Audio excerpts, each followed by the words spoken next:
This channel does not promote any violent, harmful, or illegal activities. All content provided by this channel is meant for an educational purpose only.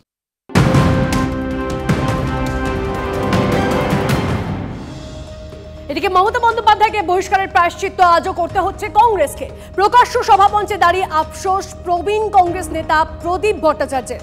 Somen মিত্রের উপর চাপ তৈরি হয়েছিল শীর্ষ নেতৃত্বে, বাধ্য হয়ে মমতাকে বহিষ্কার করেছিলেন সোমেন। আফসোসের সুর প্রদীপের মুখে। আমার মনে আছে যেদিন বাংলার বর্তমান মুখ্যমন্ত্রীকে এক্সপেল করা হয়, আমি সেদিন শ্রীরামপুর থেকে ফিরছিলাম।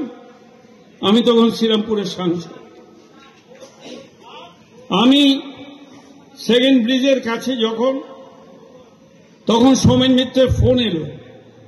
সীতারাম কেশরী বলেছেন টেলিফোন করে যে you have to do it, okay তোমায় এক্সপেল করতে হবে কারণ আমরা করেছি। আমি সোমেনকে বলেছিলাম তুমি করো না, কিছুতেই করো না। কিন্তু সোমেনের উপরে এমন চাপ তৈরি হয়েছিল যে তাকে করতে বাধ্য হয়েছে। আর প্রায়শ্চিত্তটা সেই জন্য কংগ্রেস দলকে আজও করতে হচ্ছে। আমি জানি না এই খাত থেকে আমরা কখন কিভাবে উঠে আসব। তাই আজকে মমতা ব্যানার্জি কার জন্য প্রায়শ্চিত্ত করবে সেটা মমতা ব্যানার্জিকে ঠিক করতে হবে। এই রাজীব গান্ধী না থাকলে মমতা ব্যানার্জির নেত্রী হতো না, সোনিয়া গান্ধী না থাকলে মমতা ব্যানার্জি মুখ্যমন্ত্রী হতো না। সেই কংগ্রেস দলকে খতম করার অভিযানে যিনি নেতৃত্ব দিয়েছেন এ বাংলায় তিনি মমতা ব্যানার্জি।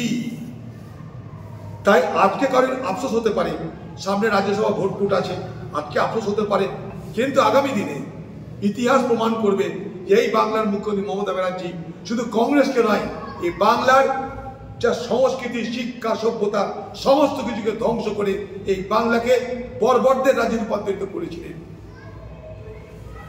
কে ব্যক্তিগত প্রায়শ্চিত্ত করতে পরামর্শ দিয়েছিল তার ব্যাপার। দলের সাংগঠনিক অবস্থা অত্যন্ত শোচনীয়। সিপিএম কলকাতা জেলা কমিটির রাজনৈতিক খসড়ায় ভুরি ভুরি খামতির উল্লেখ। খসড়ায় বলা হয়েছে দক্ষিণ কলকাতায় সংগঠনের সামান্য উন্নতি হলেও উত্তর কলকাতার অবস্থা খুবই খারাপ, সেখানে সংগঠনের কোনো উন্নতি নেই।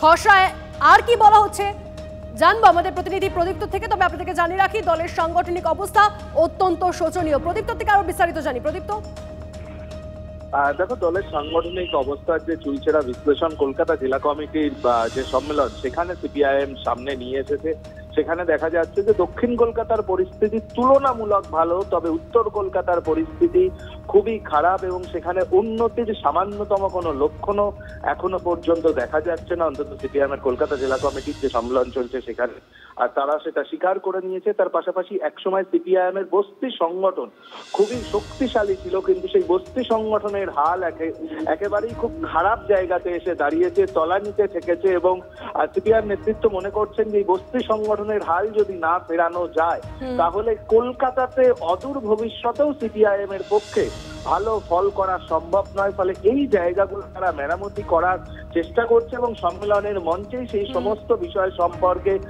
নানা আলোচনা সমালোচনা উঠে আসছে। ফলে এই সম্মেলন থেকেই তারা আগামী দিনের শিক্ষা নিতে চায়। যদিও তাদের রিপোর্টের ছত্রে ছত্রে যেমন ভাবে মহিলা নেতৃত্বের অভাব, তরুণ প্রতিনিধির অভাব, তার পাশাপাশি সাংগঠনিক যে দুর্বলতা প্রকট হয়ে উঠছে সেটাও স্বীকার করে নেওয়া হয়েছে। বেশ, ধন্যবাদ প্রদীপ্ত।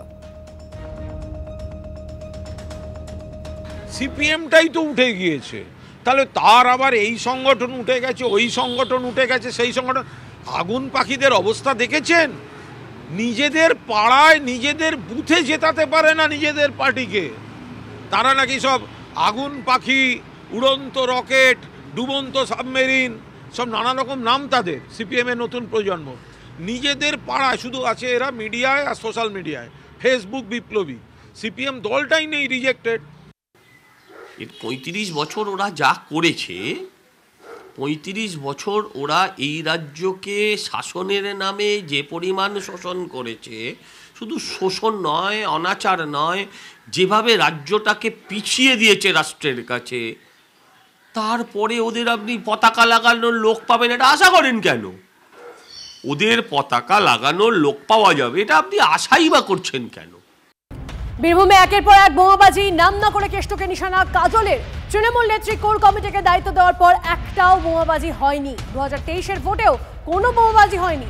কি এমন ঘটলো হঠাৎ বোমাবাজির ঘটনা ঘটছে? মুখ্যমন্ত্রীর জন্মদিনে কঙ্কালীতলায় পুজো দিয়ে মন্তব্য কাজল শেখের। দীর্ঘ 2 বছর 2023-এ নির্বাচন করেছি, বীরভূম জেলায় একটাও বোমাবাজি হয়নি, কাটাকাটি হয়নি, খুনোখুনি হয়নি। 2024-এ নির্বাচন করেছি আমরা কোর কমিটি, যার দেখে মমতা বন্দ্যোপাধ্যায় দায়িত্ব দিয়েছিলেন, সকলে মিলিতভাবে সংঘবদ্ধভাবে। বীরভূম জেলায় একটাও বোমাবাজি হয়নি।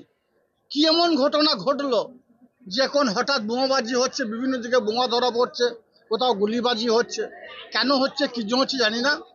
বীরভূম জেলা পুলিশ প্রশাসনকে বলবো অতি সক্রিয় থাকার জন্য।